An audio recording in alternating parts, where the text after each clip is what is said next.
Al hablar de salud hablamos del estrés que a lo mejor genera cuando no se tiene una ciudad con una movilidad muy efectiva. Pero para eso están los especialistas que nos pueden hablar sobre cómo controlar el estrés, no solo desde ese punto de vista, a lo mejor habrán otras causales. Y para ello hemos invitado en esta segunda parte del programa al experto en manejo de estrés, al doctor Wilfredo Martínez, a quien le doy la más cordial bienvenida. Gracias por acompañarnos. Ya sabes, Ernesto, un gusto y saludos a toda la audiencia de Canal 21. Cuéntenos un poquito, ¿cómo desde la, digamos, postura que usted tiene como especialista en el manejo de enfermedades, puede en su momento saber cómo está la sociedad hoy en día? Bueno, los síntomas, los comportamientos, las reacciones, las actitudes, a ti te dicen cómo está alguien. Por ejemplo, si habláramos del tema del estrés, el estrés no existe. Ese solamente es una expresión que lo que indica es que la persona tiene algún problema de interpretación de su contexto. Uno le da forma. El estrés lo inventó el ser humano, el estrés lo crea el ser humano dependiendo, como ya lo acoté, de la interpretación que hace de todo su entorno psicosocial, llámese como quiera, que le pueda permitir a la persona una reacción de la cual él es responsable de cómo va a reaccionar. Nadie más es responsable de las acciones de uno. Uno tiene que asumir el reto al verse frente a una situación que lo obliga a presentar algún tipo de reacción, para bien o para mal, uno decide. De tal manera que cuando vemos lo que vemos a nuestro alrededor, Ernesto, enfermedades, una mayor afluencia de pacientes con estados depresivos a las clínicas, por ejemplo, neurólogos trabajando mucho en casos como estos, cardiólogos con niveles un poquito más elevados de pacientes que llegan por problemas de presión arterial, los endocrinólogos atendiendo más personas con tendencia a la diabetes. O sea, eso te dice a ti cómo está manejando las personas todo su contexto y sobre todo cómo están interpretando lo que les está pasando. Doctor, el poder expresar lo que uno siente puede de alguna manera favorecer un estado anímico más favorable. Claro. Porque a usted, que en las oportunidades que he tenido de conversar, siempre nos dicta un planteamiento que hace uno de los más grandes psicólogos especialistas en la psicología moderna, ¿verdad? Que hablan de que toda emoción termina convirtiéndose en una enfermedad. En una enfermedad. Y el doctor Sigmund Freud, padre del psicoanálisis, sí, dijo, las emociones que uno no expresa, estas nunca mueren. Solo se convierten en enfermedades en tu cuerpo. Eso te responde otra cosa, que enfermedades no existen. Es el ser humano el que le da forma a las enfermedades. Yo animo mucho a los pacientes en la clínica, léanse el libro El Secreto, porque cada vez que una persona habla de una enfermedad, puntúa una enfermedad, habla solo de ella, tenga la seguridad. Por ejemplo, un diabético. Si usted no suelta la palabra, si habla de ella, se enfoca en eso y se enfoca, como dice Rhonda Byrne en este libro, en lo que no quiere más que en pensar en lo que quiere, pues a usted le van a estar llegando siempre situaciones negativas de salud que son las que usted desearía que nunca fueran, pero el cerebro no te codifica la palabra no. Tú dices, yo no quiero morir en un accidente. El cerebro le pone una cruz a la palabra no y dice, yo quiero morir en accidente. Pero la gente va a morir en un accidente.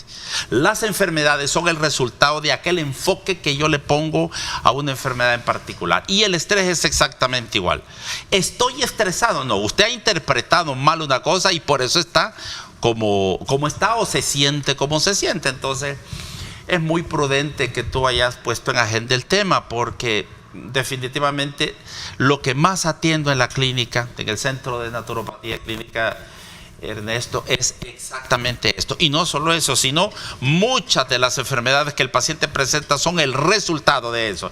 Ahí tenemos, por ejemplo, los síntomas. Eso iba, ahí tenemos un referente de la famosa Clínica Mayo, ¿sí, verdad? Sí, la Clínica Mayo. Sí, la Clínica Mayo, que es una de las, digamos, de los referentes que se tienen, ¿verdad? Vamos a ver, dolor de cabeza, tensión o dolor muscular, dolor de pecho, fatiga, malestar estomacal, problemas de sueño, debilidad del sistema inmunitario, en fin. Todas estas son parte de esa sintomatología de la cual... Exactamente. Te cito un caso. Los malestares estomacales. La medicina tradicional china dice que si tú presentas disfunciones gastrointestinales, son el resultado, en la gran mayoría, por lo menos en el 90% de los casos, son el resultado de cómo interpretas tú una situación que no puedes digerir, que no aceptas, que no estás de acuerdo en la vida. Quien paga el precio es tu estómago. Hay una situación que no puedes procesar adecuadamente, que te da tristeza profunda. Si esta es crónica, el resultado es un daño en tu pulmón. Esto, definitivamente no existen enfermedades, Ernesto. Los seres humanos le damos forma a ellas de acuerdo a cómo estamos interpretando. Yo creo que la salud, sobre todo, mira, sobre todo el médico, independientemente de la especialidad a la que se dedique, es responsable de hacerle saber a su paciente que las enfermedades primero pasan por la mente. Cuando ya la mente ya no soporta los embates de carácter psicoemocional, entonces los manda al cuerpo. Y por eso es que Sigmund Freud acuñó, ¿verdad?, para mí un adagio interesante: las emociones que uno no expresa nunca mueren, solo se van a convertir en enfermedades en el cuerpo. Esto también te dice otra cosa, y es que a lo primero que habría que darle atención a un padecimiento es a las emociones. Así es que agarre el teléfono, marque a un psicólogo, amigo o recomendado, y entonces dígale que necesita ayuda, ¿verdad? Entonces el psicólogo le va a ayudar a colocar el padecimiento en su justa perspectiva y le va a dejar bien claro: señora, usted está deprimida, usted lo que tiene es un alto nivel de tristeza. Usted lo que tiene es que no puede manejar cierto conflicto de la forma en como debería. Entonces, cuando el profesional de la salud mental te deja bien claro lo que está pasando, créeme que hasta podría bastar eso para que la persona se pudiera recuperar. Hablando del periodo vacacional, ese es bueno, y lo voy a traducir muy bien a entenderlo como lo decimos ahí cotidianamente en nuestras casas, ¿no? ¿Es bueno desconectarse de todo? Se debería de desconectar uno. Cuesta a veces porque tenemos o vivimos en medio de una sociedad, Ernesto, que nos tiene tan interconectados con todo, con el teléfono, con la tablet, con la computadora, con lo que sea. Entonces es un reto, es un desafío para la mayoría de las personas desconectarnos de todo eso. Pero no solo habría que desconectarse de todo eso, si es que también hay que irse a cualquier sitio que a uno se le haga factible y andar descalzo, Ernesto. Es necesario repolarizarse, y si no es tanto lo que tengo como para disponer dónde caminar, pues entonces hablo tanto de esto: hay que agarrar un árbol, hay que abrazarlo unos 10 minutos y hay que me digan que estoy loco. ¿Funciona esa terapia? Funciona. Un árbol. Todo el mundo lo ve así, lo hacen y les funciona. Tengo pacientes que lo hacen.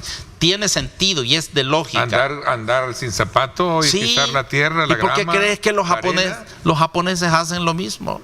Sí, los japoneses entran a su casa y se quitan los zapatos. Es exactamente lo que hacen. Entonces, cuando tú haces eso, lo que logras es hacer que la planta de tu pie entre en contacto con la tierra y te repolarizas. No puede ser que las baterías de los vehículos tienen un polo a tierra, que las cajas térmicas en las casas tienen un polo a tierra y los humanos no tenemos polo a tierra. Para mantenerse estable, ¿no? Exacto. Para mantener un equilibrio. Repolarizado, con tu energía equilibrada. Okay. Eso es lo que se busca. Bueno, ya vimos parte de las causas, parte del diagnóstico.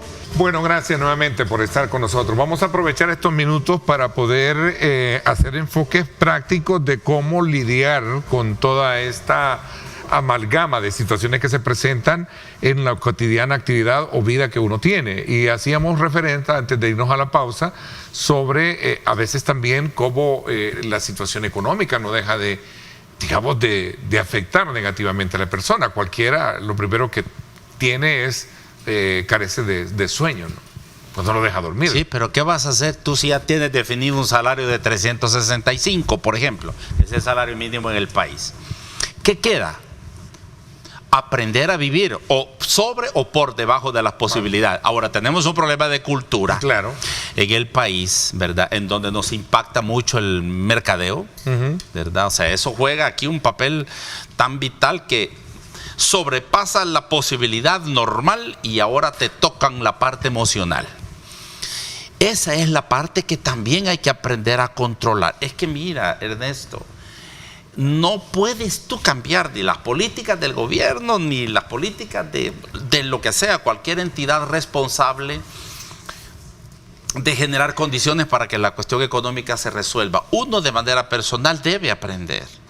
Es que nos toca eso en cualquier país del mundo. Bueno, creo que antes de que el presidente Andrés Manuel López Obrador entrara, creo que era $4.50 de dólar el salario mínimo en México. Las cosas cambiaron pues por cuestiones de políticas internas. Pero la gente había aprendido a vivir con eso. Hoy ya tuvieron que aprender a vivir con más de eso. Y como se pueda acotar del tema en cualquier país del mundo. Es cuestión de que uno aprenda a ajustarse a las realidades contextuales. No debemos depender de lo que otro piensa, de lo que otro sugiere, de lo que otro dice. Uno debería de aprender a hacer un manejo correcto sobre su propia condición, ajustarse a su propia realidad. Claro que desearíamos más, claro que desearíamos y necesitamos más, pero uno tiene que aprender a ajustarse a las circunstancias en las que está o debe hacer algo para ser distinto a los demás. Lo que pasa es que nos cuesta aceptar retos a veces, Ernesto. Hay una filosofía a la que este servidor, perdón un poco el comentario, la modestia, al mencionarlo, la filosofía estoica también, que obviamente representa como una especie de baño de limpieza para nuestra mente y ver, digamos, la complejidad de la vida o los problemas de la vida de la manera más simple, en la cual va en consonancia de lo que usted dice. ¿Qué hago con preocuparme? Bueno, sí. Bueno, solo te lo comento, creo que la vez anterior en un programa aquí contigo hicimos una breve acotación del caso. $12,000 ganaba el expresidente Pepe Mujica en Uruguay. Y donaba el 90%, solo se quedaba con $1,020. Y le preguntaban que por qué hacía eso. Sí, no necesito tanto. Es suficiente lo que tenemos para vivir. Y no lo cuiden aquí, no, ¿y para qué? No necesito que nadie me cuide. O sea, yo agarro mi Volkswagen y me voy. Mire, es la hora de la presentación en el Palacio de Gobierno, le esperan. Seguramente la seguridad está afuera. Así yo me voy a pie. O sea, no necesito. O sea, cuando uno ve cosas como esa, la forma, por ejemplo, en la que este señor vive, no estamos queriendo decir que todo el mundo adopta el mismo comportamiento, pero se trata de una cuestión de reestructuración mental. Le preguntan a Facundo Cabral, ¿y tu carro lo tienes afuera? No, yo no tengo carro, pues ni en qué andas. No, mis amigos tienen carro. ¿Y dónde te quedas? ¿Tienes tu casa aquí? No, me quedo en la casa de mis amigos. Creo que a Elon Musk le preguntan exactamente lo mismo. ¿Y para qué quiero carro? Si todos mis amigos tienen carro. No estoy diciendo tampoco que hay que atenernos a que todo lo que... No, tampoco. Y andar siempre pero solo te dice lo simple que es la vida. Claro. Y que la puedes hacer simple, pero ¿por qué te complicas? O sea, ¿cómo es? Tuve el caso de alguien que llega a la clínica, no voy a dar nombre ni nada, por mucho respeto, y jamás lo haría, pero te llegó con una cantidad de alhajas que yo dije, tipazo, ¿no? Pero al final me pregunta la mamá, mire, ¿lo atendió? Sí. ¿Compró algo? No. Y no hizo nada. Dice que había llegado porque la consulta se la regalaron, pero el doctor tiene una condición económica que de verdad tiene la tarjeta que ya no haya ni cuál utilizar. O sea, ya no hay para dónde, están totalmente topadas. O sea, ¿cómo es posible tener un estilo de vida en el que tú vives por encima de las posibilidades? Que gana $1,300 al mes y gasta $2,800, no puede ser. No, pero es que tengo la tarjeta de crédito. Ernesto, eso es lo que da dolor de cuello. Eso es lo que da insomnio. Eso es lo que te da gastritis, úlceras pépticas o duodenales. Eso es lo que le produce estreñimiento a la gente. Por eso de nuevo insisto en el tema, las enfermedades no existen. Los seres humanos le damos chance a que aparezcan producto de cómo estoy manejando mi vida de manera personal. Ese es el punto. A ver, ¿cuáles son las, digamos, las opciones a las que tiene que ver a las que tiene que ser sometida una persona independientemente de su estrato social? El estrés no respeta categorías, ¿no? Sí. El estrés, incluso mi edad, entiendo, porque un niño puede estar ni condición económica, ni sexo, ni edades. Ni edades. Él no respeta eso. Don Dago decía, educación. De Huberto si eso es Gutiérrez. Si lo que necesitamos es educación. O sea, no respetamos el medio ambiente. Gente de protección civil y de otro lado sacando pero toneladas de plástico y de llantas de los lagos y de los ríos. O sea, no tenemos educación, y en la medida que uno no se eduque en esa parte, yo no estoy hablando de formación académica, estoy hablando de que también se ha perdido la conciencia social, la conciencia ecológica, se ha perdido todo eso, y en la medida que el ser humano pierde todos esos valores, aparece lo que no desearíamos, Ernesto, y es el desbalance en todos los sentidos, emocional, psicológico, físico, biológico, de todo tipo. Entonces, por eso insisto, no existen enfermedades, no existen problemas, no existe el estrés. El estrés es el resultado de una interpretación que hacemos de nuestro propio contexto social y de nuestras propias condiciones del entorno. Eso es. Y como yo hago una mala interpretación del caso, entonces aparece lo que conocemos como enfermedad. Eso es lo que nos está pasando. A ver, el ejercicio es una buena también, digamos, forma de cómo tratarlo, o un escape. Excelente opción, excelente opción. Si lo que pasa es que uno es haragán a veces, Ernesto. Es tan importante que uno camine 30 minutos diarios, con solo caminar. No hagas ejercicio de alto impacto, con solo hacer eso. 30 minutos caminando, por supuesto que podríamos ayudarnos muchísimo. La alimentación adecuada. Y cuando hablo de alimentación adecuada, no estamos hablando de salmón, ¿no?, y de un lomo de aguja cada 3 días. No está hablando de eso, que la alimentación debería de ser lo más natural posible. Porque los seres humanos somos no solo por lo que pensamos, sentimos, creemos, vemos u oímos, es también por lo que llevamos a la boca y cómo llevamos lo que llevamos a la boca. Y por otro lado también juega un papel importante en medio de qué condiciones estamos ingiriendo nuestros alimentos. Así es de que sigue siendo responsabilidad de los seres humanos el equilibrio. Se habla muchísimo en el contexto de lo cotidiano que resulta hoy en día vivir en una ciudad como la nuestra, y eso es lo que teníamos anteriormente en el programa. El hecho de saber cómo lidiar con el tráfico y todas las cosas que a diario se nos presentan. Este tema de la automedicación es también vital en ese sentido. Recurrir a las vitaminas, recurrir al ejercicio, como usted bien lo decía, a una buena alimentación. Es vital. Mira, hablas del tráfico, pero si ahora solo te vas al GPS, dependiendo de hacia dónde vas, te da una solución. Y ves que no me puedo ir todo bien, volvés, pero, o sea, porque voy a estar discutiendo a media calle con la gran tormenta y la cola es espantosa, vas a hacer 2 horas y media en cola, entonces mejor esperas en un sitio. Luego vuelves a contactar el GPS, a ver qué tanto ha bajado el tráfico. ¿Por qué me tengo que ir a meter al tráfico si sé que no tengo ni la personalidad para aguantar que alguien me silbe o me pite o me insulte? Entonces mejor me quedo en un lugar tranquilo esperando que el tráfico baje. Si la tormenta es insostenible, Ernesto, no manejes debajo de una gran tormenta. Entonces tú buscas una condición. De nuevo, los humanos somos los responsables de lo bueno o de lo malo que nos pueda pasar. ¿Qué recomendación concluyente a lo mejor podamos dar esta mañana a todos nuestros televidentes? Son varias cosas, pero respiren profundo.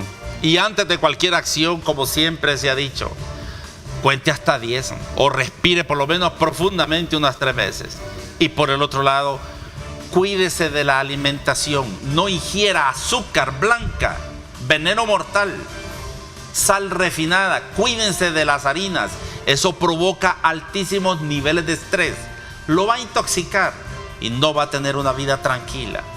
Cuídese de todo lo que pueda ser un psicotóxico, es decir, aléjese de las personas que puedan constituir una amenaza de toxina emocional y toxina psicológica. Descanse, busque lugares silencios, no vaya a centros comerciales. Primero hay que llevar mucho dinero. Y es una vergüenza tener que andar marchando y no comprar. Pero esa parte de la salud mental debe de ser prioridad para poder lidiar con muchos Cosas que se nos presentan. Es que todo lo demás gira en torno a tu estado de salud mental positiva. Que hay que cuidarla. El tiempo se me fue. Los pensamientos. ¿Sí? Tiene que ser positivo. Los pensamientos, solo pensamiento positivo. Okay. El cerebro no procesa la palabra no, solo en positivo todo. Quiero tal cosa, me encanta esto, deseo esto y quiero aquello. Buenísimo. Punto. Doctor, gracias por habernos acompañado. Un gusto estar contigo. Muy bueno. Y con Muchísimas gracias y Hasta vamos pronto. a más adelante seguirlo trayendo para que nos dé mayor orientación al respecto.